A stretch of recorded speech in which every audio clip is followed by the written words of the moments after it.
মডেলরা হচ্ছে living props. ওদেরকে যা দেওয়া হবে তারা কিন্তু সেটা পরতে বাধ্য। সেটা শাড়ি হতে পারে, কামিজ হতে পারে, একটা ওয়েস্টার্ন কাপড় হতে পারে, কোনো বাজে কুপ্রস্তাব বা এই ধরনের কখনো ফেস করতে হয়। তো আমি রেগুলার বেসিসে নাটক, সিনেমা এগুলোতে আসতে চাই না। যেটা সবসময় আপনার প্রশ্ন করেন যে কবে নায়িকা হবেন, কবে নায়িকা হবেন। আমার আসলে নায়িকা হওয়ার শখ নাই। অনেকগুলো অ্যাওয়ার্ড পেয়েছি, সো বিভিন্ন ক্যাটাগরিতে অ্যাওয়ার্ড পেয়েছি, তো ভালো লাগে। যে আমি যখন আসলে আই স্টার্টেড মডেলিং অনেক আগে, তখন এটা খুবই ভালো। আমি মডেল ক্যাটাগরিতে অ্যাওয়ার্ড পেয়েছি, আমি হোস্টিং ক্যাটাগরিতে এবং নিউ অ্যাস্থেটিক ফিজিশিয়ান হিসাবেও আমি কিন্তু বেশ কয়েকবার অ্যাওয়ার্ড পেয়েছি, সো এটা ভালো লাগে। না আসলে তো র্যাম্পে কাজ করেছি আমি। র্যাম্পে না আসলে হয়তোবা আপনারা দেখেন যে ছোট ছোট কস্টিউম পরে আসলে মডেলরা হচ্ছে লিভিং প্রপস। ওদেরকে যা দেওয়া হবে তারা কিন্তু সেটা পরতে বাধ্য। সেটা শাড়ি হতে পারে, কামিজ হতে পারে, একটা ওয়েস্টার্ন কাপড় হতে পারে।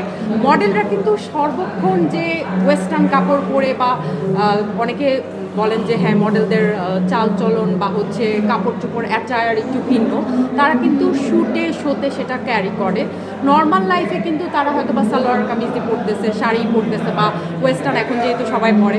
আচ্ছা আমি কাজ করেছি, আমার মনে হয় যে খুবই সেফেস্ট একটা জায়গা। আর যেটা বাজে প্রস্তাব আমাকে বাড়ি ফ্যামিলির মতো ফ্যাশন ইন্ডাস্ট্রিটা, মানে ফ্যাশন ইন্ডাস্ট্রিতে এতদিন কাজ করেছে, এটা খুবই মানে নিজের জায়গা। এখানে কোনো বাজে কুপ্রস্তাব বা এই ধরনের কখনো ফেস করতে হয়নি, এটা সত্যি কথা। আমরা কি ভবিষ্যতে আবার অভিনয়ে ফিরতে দেখবো কিনা? অভিনয় তো কয়েকটা করেছিলাম, দুই একটা নাটক করেছি। সো আসলে ওভাবে না, আমি আসলে সময় পাই না, আমি আমার কাজ নিয়ে অনেক ব্যস্ত থাকি। অনেক সুন্দর সুন্দর নায়িকা আছে বাংলাদেশে, অনেক ভালো ভালো অ্যাক্টররা আছে, অ্যাক্ট্রেসরা আছে। সো আমার মনে হয় যে আমি যেটা ভালো পারি ওইখানে ব্যস্ত থাকি। বাট হ্যাঁ, যদি মনে হয় কখনো টুকটাক কাজ করা বা থাকে না শখের বসে বছরে একটা কাজ করা, সেটা হতে পারে, কিন্তু আমি রেগুলার বেসিসে নাটক, সিনেমা এগুলোতে আসতে চাই না। আমি আসলে পড়াশোনা করেছি, আমি একজন ডাক্তার, আমি আমার কাজটাতে প্যাশনেট, কিন্তু নায়িকা হওয়ার যোগ্যতা আমার আছে কিনা আমি বলতে পারি না। সেটা আসলে অ্যাক্টিং করলে ওভাবে তাইলে বলতে পারবো হয়তো বা। বাট আমার আপাতত সত্যি কথা, আমি বলছি যে সবসময় আপনার প্রশ্ন করেন যে কবে নায়িকা হবেন, কবে নায়িকা হবেন। আমার আসলে নায়িকা হওয়ার শখ নাই। আসলে আমরা তো বিউটিফিকেশন নিয়ে কাজ করি, পাশাপাশি যেহেতু সবাই বুঝে না হয়তো বা আসলে ডাক্তাররা কিন্তু চিকিৎসা করে।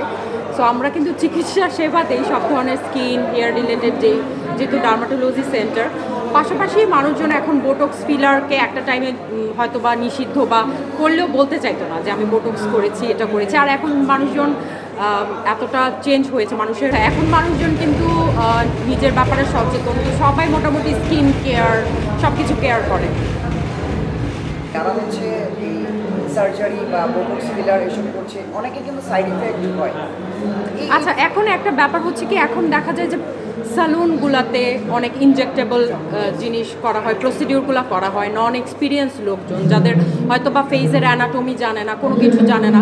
সো অনেকে ম্যাল প্র্যাকটিস করে, যেটা খুবই অ্যালার্মিং, এবং সব ডক্টররা কিন্তু এটা নিয়ে অনেক বলে। তো আমার মতে যে আমার কাছেই আসতে হবে জরুরি না, বাংলাদেশে অনেক ভালো ভালো ডাক্তার আছেন যারা অ্যাস্থেটিক ডার্মাটোলজিস্ট যারা আছেন, তাদের কাছে যাবেন। জরুরি না যে সবাই আমার কাছে আসতে হবে, কিন্তু আপনারা প্লিজ ডাক্তারের কাছে ট্রিটমেন্ট করুন, সেটা যাই হোক।